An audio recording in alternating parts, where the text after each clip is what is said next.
আমি লাইলার টাকাকে চাই না, মনকে চাই। লাইলার বয়স আমি জানি, 55 বয়স। আমার বয়স 30 থেকে 25। বেঁচে আছি মরার মতো, আমি কেন মরি না? মরে গেলে কুচবি লাইলা, সেই দিন তো পাবি না। আমি বলছি যে তোমার গান ভালো হয় না, তুমি গান শিখো, আমার এখানে ভর্তি হও। তুমি গান লাইলাকে ভালোবেসে গাবে, গানটা তো ভালো হওয়া লাগবে, তোমার গানটা তো লাইলা শুনবে। সে এখানে স্টুডিওতে শুয়ে পড়ছে, আমি যাব না, আমি গান আজকে গাবো। এই সমস্ত ছবি, আরও অনেকগুলো ছবি প্রিন্ট করে নিয়ে আসছে। ছবিগুলো শার্টের মধ্যে এরকম লাগিয়ে সে লাইলাকে নিয়ে গান গাবে।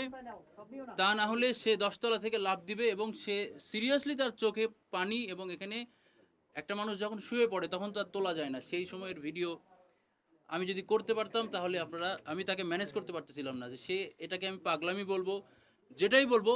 সে এরকম কিছু করেছে যে তাকে গান না গাওয়ায় আর আমি পারিনি। আপনারা জানেন যে তার মতো এরকম অন্ধ বিশ্বাস এবং অন্ধ প্রেমী কাউকে নিয়ে গান লিখলে তাদের ভিতরে এমন একটা আবেগ কাজ করে যে সে, তার খুব কনফিডেন্স থাকে যে সে গান গাইতে পারবে, খুব ভালো গান গাইতে পারবে। কিন্তু আমরা যখন গান গাওয়াতে যাই আমাদের কষ্ট হয় কি, যেহেতু তারা গান শিখেনি, তাদের তালে সুরে অনেক প্রবলেম থাকে। তারপরেও আমি কোনোদিন ছেড়ে যাব না লাইলাকে, তারপরেও জীবনও না।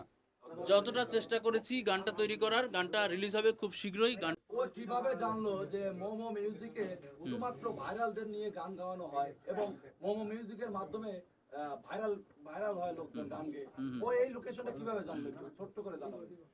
ও আমাকে বলে, প্রথমে যখন ফোন করে, ও আমাকে বলে যে আমি দেখেছি যে আপনার স্টুডিওতে হিরো আলম অনেক গান করেছে, এবং আপনার স্টুডিওতে লায়লা একটা গান করেছে, যে গানটা আপনার সাথে হিন্দি একটা ডুয়েট গান।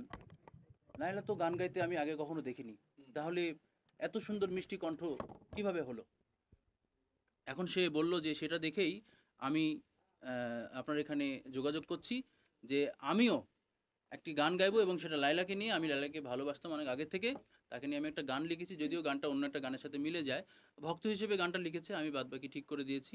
সে আমার আসলে বিভিন্ন শিল্পী যাদেরকে আমি গান করিয়েছি ইতিপূর্বে, তাদের এই সমস্ত গানগুলো ভাইরাল হওয়ার কারণে সে একটা আত্মবিশ্বাস পেয়েছে যে না, সে নতুন হলেও, গান না শিখলেও আমার কাছে আসলে আমি মনে হয় তাকে গান গাওয়ায় পার করতে পারবো। আমার এই যে যেমন আমি প্রিন্স মামুনের কথা বলি, যে টাকা পয়সা নিয়ে বাইরে চলে গেছে প্রিন্স মামুন।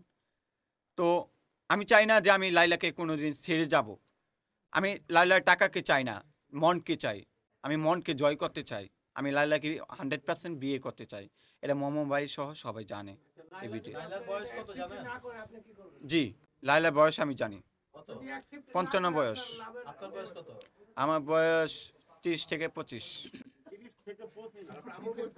মানে 25 থেকে 30। কেন? প্রিন্স মামুন তো না, প্রিন্স মামুন তো বয়স হবে কমপক্ষে 22 থেকে 25। তো এখনো আমি চান্স পাবো না। কেন পাবো না আমি? প্রিন্স মামুন তো বয়স 22 থেকে 25 আনুমানিক। উনি তো আমার তো ছোট।